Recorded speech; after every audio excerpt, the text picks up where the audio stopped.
Hey everybody, Joe Vizio here.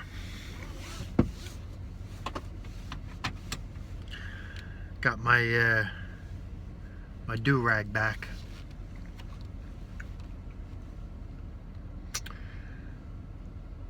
I appreciate everybody's well wishes, and I appreciate the fact that you guys can see strength in me, and you think I'm a good man, and that really goes down into my soul to hear that. You know, I think that's what any of us ever really wanted, was to just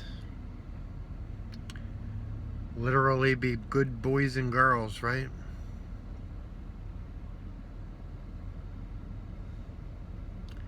I think that people like us, we see something that a lot of other people just don't see. And just by saying something like that, a lot of people would just call us the weirdos and the freaks and whatever other term that people would want to use. But I think that a lot of us really deep down know how to feel from deep within our souls to truly love from our mind, body, and soul.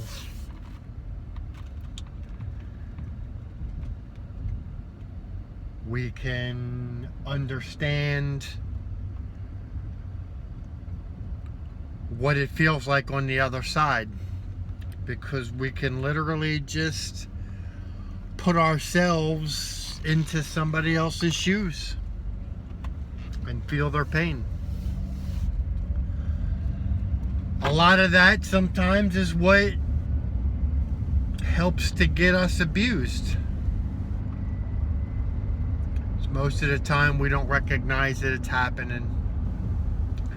We just want to be included, you know. We want to be a part of everything. We want to be recognized. We want to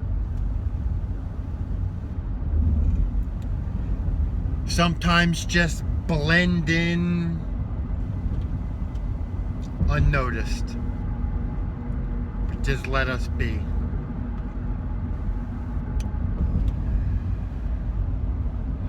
My mother's still kicking. I am at approximately 24 hours after I've done my last video. So she did make it through the night, but she's not there. We get small flashes where she's there. Maybe a 10 or 15 second where, you know, she'll look at you and you think that she can see you. She'll say my name. She'll tell me that she loves me. But for the most part, it's just a glazed over blank stare. Like her eyes are open, but she can't see. Her breathing is very labored and harsh.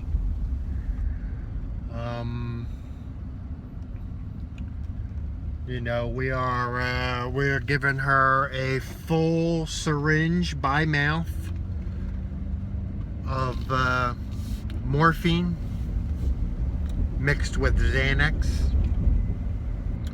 just to kind of keep her relaxed and to keep the pain down, because she's in a lot of pain. She's literally being eaten from the inside out. And I'm sorry to be so descriptive.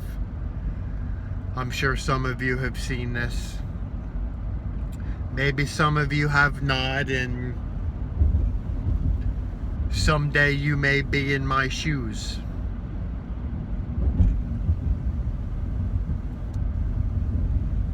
That's, I guess, why I'm trying to share this. The hospice nurses are in and out. And, you know, they gave us a little book that kind of goes over the signs of death, what to look for. And, you know, my mother's pretty much got all them signs covered. The only thing that she hasn't done is talk to, you know, relatives who have already deceased. But with the staff that was here this morning, they told us just we are just about there. A lot of what she's doing is just kind of gargling. I've done some things that I swore that I would never do, but I guess sometimes when you are thrust into that situation, and if you are the type of person as I described at the beginning of this video, sometimes instinct just kicks in and you do whatever has to be done. So speaking of doing what has to be done, yesterday, as my mother was kind of semi-conscious, you know, my wife's family was over, and, you know, they all kind of wanted to come in and say goodbye while she was somewhat coherent.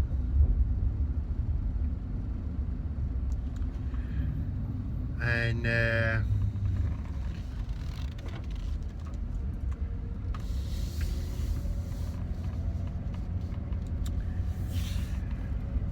I had called her sister Corinne. I called her brother Thomas so that they could say goodbye. I called my daughter Kirsten so that she may be able to say goodbye. Unfortunately, at this time, I don't know where the whereabouts of my son, but I would say that since my son has never had anything to do with either one of my parents, that he doesn't really know who she is anyway. And then, last but not least, I had my wife call my sister, and to give my sister the chance to be able to make peace and say goodbye. And you know, it was kind of something, because, you know, everybody else that was there, you know, my mother would say their name and would say goodbye, but not clearly. I mean, you cannot clearly understand what she's saying, but she was saying her goodbyes and making her peace. And then she was talking to my sister, and my sister's telling her that she loves her, and I won't make any eye rolls or gestures or anything like that. I just want to get through this. My sister's just telling her, you know, I love you, I'm sorry things had to be this way, and blah, blah, blah. And the only thing that my mother could muster out was an uh-huh a couple times. Uh-huh, uh-huh.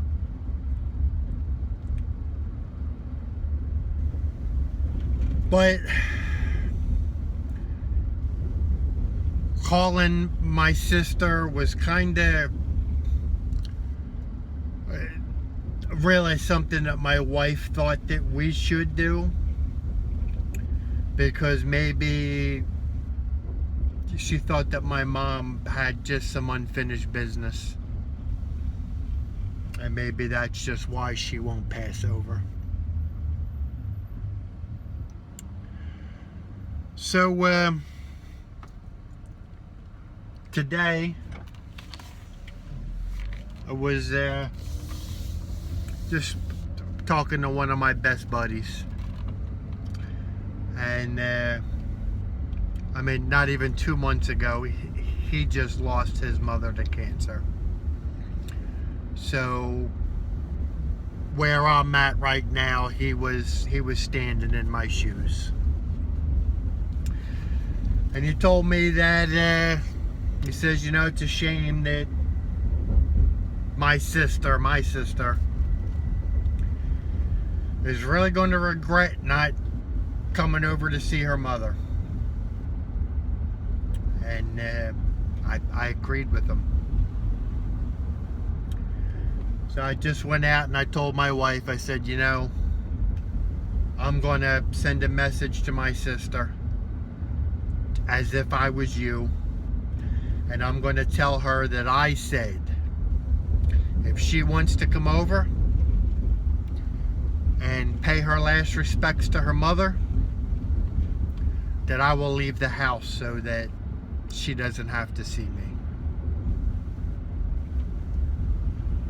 So here I am, driving around the neighborhood,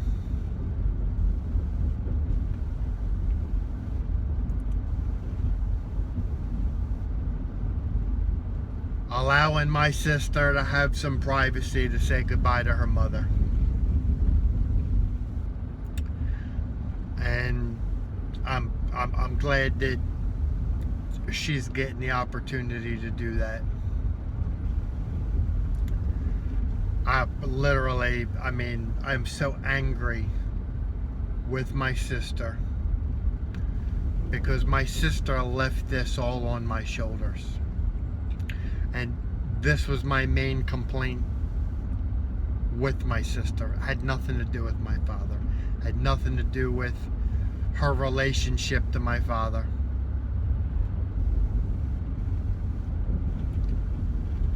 I was angry because of everything that happened. My sister left it on my shoulders to deal with this. And literally, in the eyes of my mother, my sister was the golden child. My sister was the one that my mother kept. I got shipped off to my father. And granted, a little bit later on down the road, my mother ended up leaving my sister in the care of my father's sister. So my sister still got abandoned too.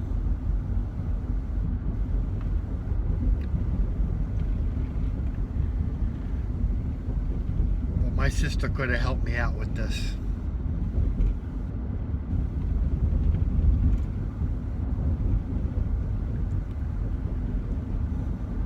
That's all. That's where my big falling out with her is. I've said before, you know, I have to try and understand. I have to try and respect what it means to be no contact. But my sister had so many more complaints about my father. She had so many more issues with my father than what she did with my mother. So why was it that my mother was left in my care? For her to just conveniently just want nothing to do with her. I know she stunk. I know that she didn't have good hygiene.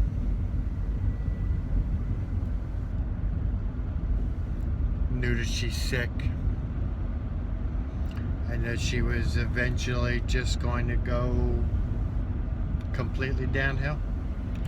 Everything that I've talked about in these videos, the total dependence, where she's just literally left everything to me, my mother. We knew that that was going to happen.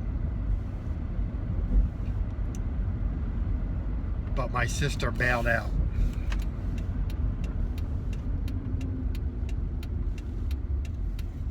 And just left it all on my shoulders.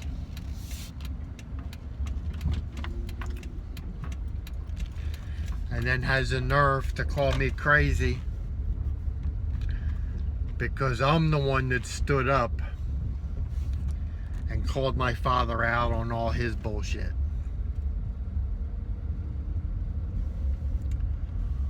But I'm sure you guys have heard this story before, so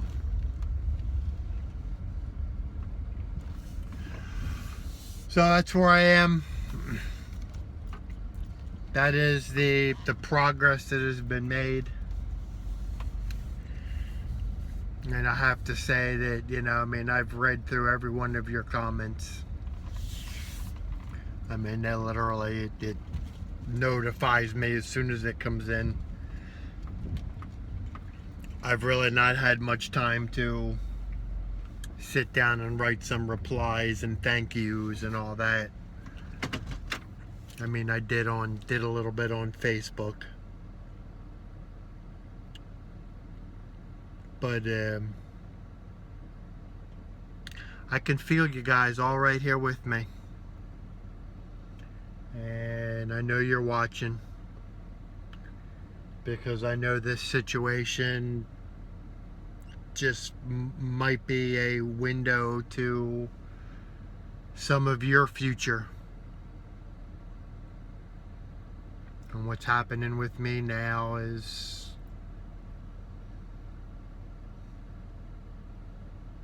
could possibly happen to you. So guys, I'm going to go ahead and end this, and maybe I'll go walk around the Goodwill for a little bit. Kill a little bit of time. And, you know, if you guys, you know, have my Facebook, you know, you can send me a friend request on there. You know, I'll be posting little updates, you know, what goes on.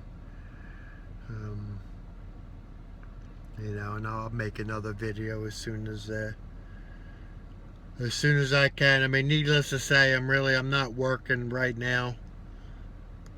You know, I kind of got people going out and covering my wife and myself so that we can get through this time. So, thank you.